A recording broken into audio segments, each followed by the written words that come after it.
She handed me a document titled Changes Required for Marriage.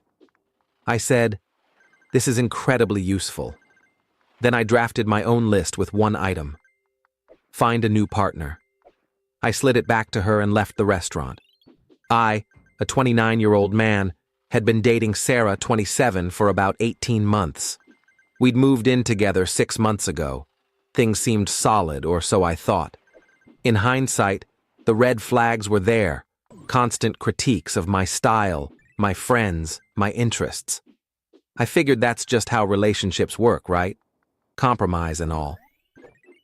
Last Thursday, she asked me to meet her at a fancy French restaurant downtown for dinner, saying she had something crucial to discuss.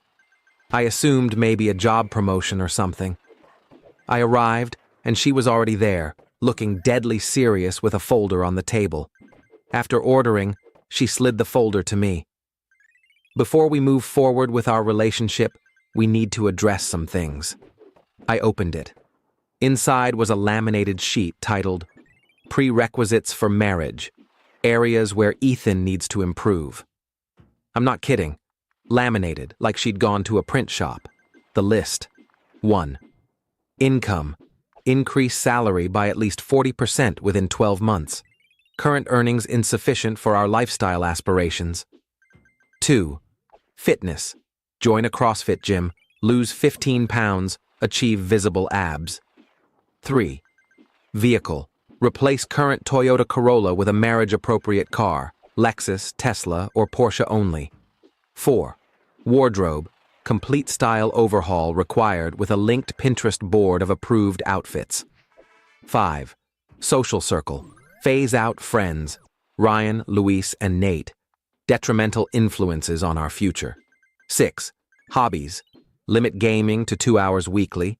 Mandatory tennis lessons for networking. 7. Family boundaries. Reduce visits to my mother to holidays only. See attached schedule. 8. Career path. Enroll in an MBA program by next fall. She'd already researched programs. 9. Housing. Commit to buying a home in a specific suburb within 2 years, minimum 3,500 square feet. 10. Social media. Delete all photos with ex-girlfriends. Update profile to feature her. She watched me read, sipping her wine. When I finished, she said, "I've thought this through carefully. These are my deal breakers. I need to know you're committed to our future." I looked at the list, then at her. She was dead serious. "This is incredibly useful," I said. Her face brightened. "I knew you'd get it. When can we start on—" I opened my phone, typed one line in notes. Find a new partner, showed her the screen, placed $20 on the table for my drink, and walked out. My phone started exploding before I reached my car. I ignored it, went home, packed her things into boxes while she spammed me with texts, changed the locks, landlord was fine after I explained, and left her boxes in the building's storage room with a note to pick them up by Sunday. The audacity of thinking she could hand me a full-on renovation plan like I'm a fixer-upper project. Nope, I'm good. Update 1. The fallout has been absolutely insane. Sarah's entitlement hit levels I didn't know existed. After I left the restaurant, she apparently stayed for an hour, expecting me to return. The waiter, a regular spot for me, later told me, laughing, that she told nearby tables I was having a moment and would come back after processing. Friday morning, she showed up at my workplace. Security escorted her out. She was in the lobby with a laptop, trying to show my colleagues a PowerPoint called Ethan's Transformation Plan, begging them to reason with me. My boss, Mike, was like, "Man, is this real?" But it gets crazier. Friday evening, my mom called. "Ethan, Sarah's here with a therapist?" Turns out, Sarah drove 2 hours to my mom's with an actual couples therapist she'd hired for an intervention. This therapist, Dr. Larson, thought I had commitment issues, and this was an urgent family session. My mom, bless her, let them in to hear them out. Sarah had a full presentation about my untapped potential and how my mom enabled my mediocrity. The therapist realized something was wrong when my mom asked, "Did Ethan agree to this?" Sarah, "He will once he sees what he's losing." The therapist bailed, calling it inappropriate, and left. My mom told Sarah to go, but not before Sarah said, per my mom, "You're why he's like this. You never pushed him to excel." My mom, who raised me alone while earning her teaching degree, unreal nerve. Saturday, I got an email from Sarah's dad, Stephen, titled Business Opportunity. This guy, who I'd met maybe 5 times, offered me a job at his real estate firm as an assistant manager to meet Sarah's salary demand, conditional on me reconsidering my rash decision and attending couples therapy with her. He CC'd Sarah, writing, "I've addressed the income issue. The other list items are reasonable with effort Sunday, her pickup deadline. She didn't show. Instead, her friend Jenna arrived with a U-Haul and 3 guys, with a list from Sarah claiming my TV, gaming console, espresso machine, and, get this, my grandma's antique dishes. Because Sarah used them more. Building security stopped them. I had to clarify what was hers. Jenna argued Sarah invested in my apartment and deserved compensation. One mover apologized. "She said you were abusive and stole her stuff, but you seem normal and she sounds unhinged." They only took the boxes. But it wasn't over. Monday, I got a LinkedIn alert.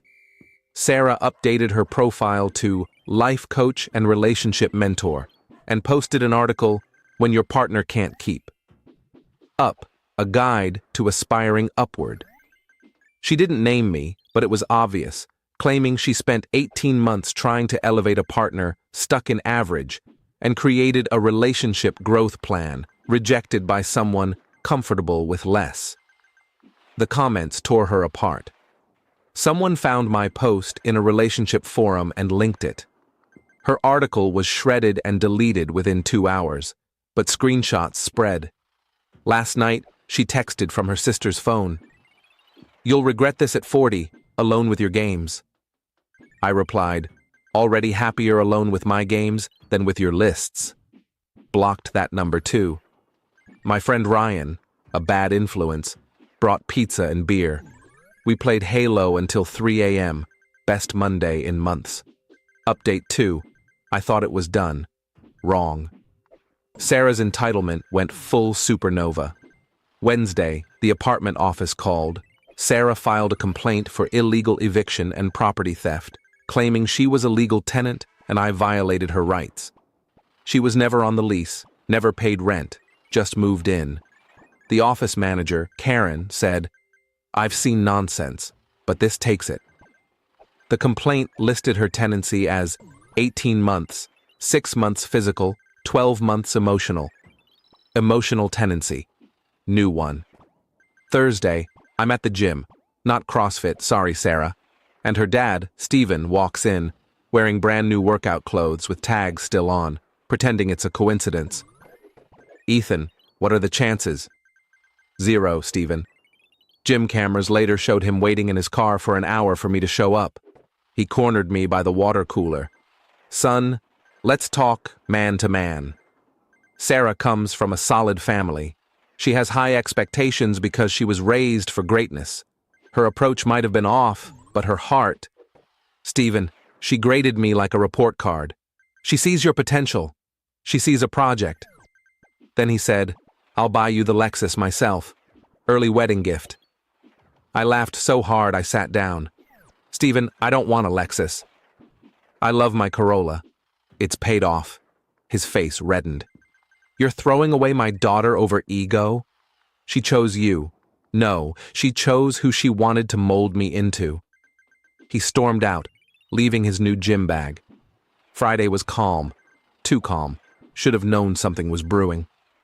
Saturday afternoon, doing laundry in the building's basement, I got a text from an unknown number. "Check your mail." In my mailbox, an envelope with a printout of a dating app profile for Ethan, 29, with my photos but a bio I didn't write. Driven professional, seeking an ambitious woman to build a legacy with. Fresh from a relationship with someone who couldn't match my vision. MBA, hopeful, CrossFit devotee, future homeowner. No time for games or small mindsets, Sarah had created a fake profile, matching with women as me. My coworker Juan called, laughing, "My sister matched with you on Bumble and you're acting weird, talking about power couples and synergy." Worse, she'd scheduled dates, giving 3 women my real address and meetup times. Saturday night, a woman, Lisa, showed up while I was in sweats playing Final Fantasy. She was dressed up, drove 45 minutes, and found me looking like I'd just rolled out of bed. I explained the situation. She was furious. Sarah had chatted with her for 3 days about our future chateau in Provence and retiring by 45. Lisa helped me report the profile, then stayed. We ordered Thai food and laughed it off. She left her number. "Call me when your ex calms down." "You seem sane Sunday, the grand finale." My mom called. "Ethan, why did I get an invoice?" Sarah sent my mom a bill for $8,743, itemized, relationship coaching, 18 months at $200 per month, $3,600, personal styling, $1,200, career guidance and MBA research, $500, meal planning and nutrition, $900, social circle refinement, $400, interior design advice, $1,500, future planning, $643. It demanded payment within 30 days or legal action. My mom, the kindest person, left Sarah a voicemail. "Dear, never contact me or my son again. If you send more nonsense, I'll bill you for my time reading it. $300 per hour, 4-hour minimum." The best part? Sarah's sister, Chloe, messaged me on Instagram, not to defend Sarah, but to apologize, sending screenshots from Sarah's ex 2 years ago, who went through nearly the same ordeal, different list, same vibe. He got a restraining order. "I warned her not to do this again," Chloe wrote. "She thinks she's a life architect. Sorry you're dealing with this. Document everything for the restraining order you'll likely need." So here we are. I've got a lawyer, my friend's cousin, with a discount rate, drafting a cease and desist. I've documented everything. Ryan, Luis, and Nate made a drinking game, shot for every new Sarah stunt. Luis's girlfriend said we need a new game or we'll get liver damage. I'm still driving my Corolla, gaming when I want, wearing my subpar clothes, living my best average life. Final update. This is the end of this wild saga. Buckle up. Sarah's final act was unreal. My lawyer sent the cease and desist. Normal people stop there. Sarah isn't normal. She hired a lawyer who, straight-faced, sent a counter letter demanding 1. Compensation for breaching an implied contract to improve myself. 2. Payment for her invested time and emotional labor. 3. A public apology for defamation, me sharing the truth. 4. Damages for losing the lifestyle she reasonably anticipated. My lawyer had to step out from laughing. He returned, teary-eyed. In 15 years, I've never seen someone sue for a lost imaginary Porsche. Meanwhile, Sarah went nuclear with a TikTok series, Dating Below My Level, My Journey, using voice filters and animated stories, getting 10,000 views on the first video. She framed herself as a victim of a commitment-averse slacker who couldn't handle a driven woman. Gen Z didn't buy it. Comments roasted her after someone linked my forum post. A laminated list? CrossFit mandate? Ma'am, get help. She deleted everything after video 3. Then, her ultimate move. She crashed my cousin's wedding, uninvited, explicitly excluded post-breakup, wearing a white dress, trying to catch the bouquet. My cousin Sophia was livid. Security tried escorting her out, but Sarah caused a scene, sobbing that this should have been our wedding, claiming I'd promised an engagement. My aunt, who takes no nonsense, told her, "Leave before I call the cops, and ditch the white dress. You look desperate."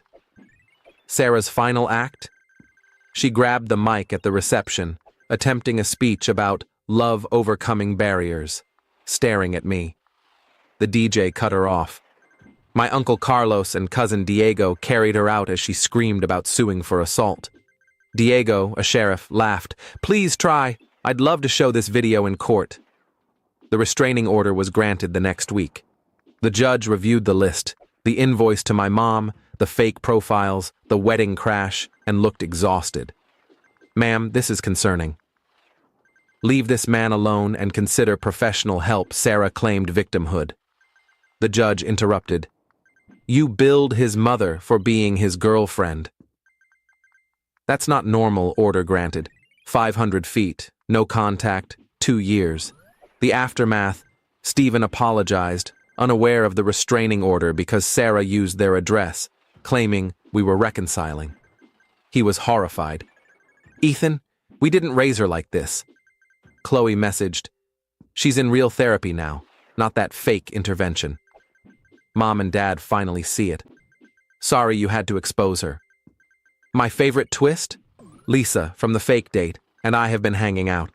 She finds the saga hilarious, crushed us at Mario Kart during game night, and Ryan says she's cooler than Sarah ever was. She thinks my paid-off Corolla is smart. My mom framed Sarah's invoice in her kitchen, showing it to everyone. Can you believe this woman tried to charge me for dating my son? It's family legend. Word is, Sarah's back with her parents, starting a self-betterment journey, making lists for herself now. Progress, maybe. I'm still gaming with the crew, wearing my unacceptable clothes, driving my Corolla with a new, average and thriving bumper sticker from Luis. Never joined CrossFit, but started kickboxing, not for her list, just to handle any future wild exes. The gym knows me as List Dude. They hung her list on the wall with a red X as motivation. The best revenge? I'm happy, truly happy, living my ordinary, list-free life, gaming whenever, visiting Mom Sundays, chilling with my toxic friends. Sarah wanted me to overhaul myself to be worthy. Turns out, I'm perfectly fine being unworthy of someone who sees love as a performance evaluation. Thanks for following this madness. May your relationships be free of lists, and your standards be about connection, not someone's potential to buy you a Porsche. Peace from my adequate life. P.S. That PowerPoint she brought to my office? My coworkers kept it. We use it for gag presentations. Last week, Mike presented requirements for Ethan covering your shift, including provide 3 bags of Cheetos and commit to a Parks and Rec marathon. Even my boss cracked up.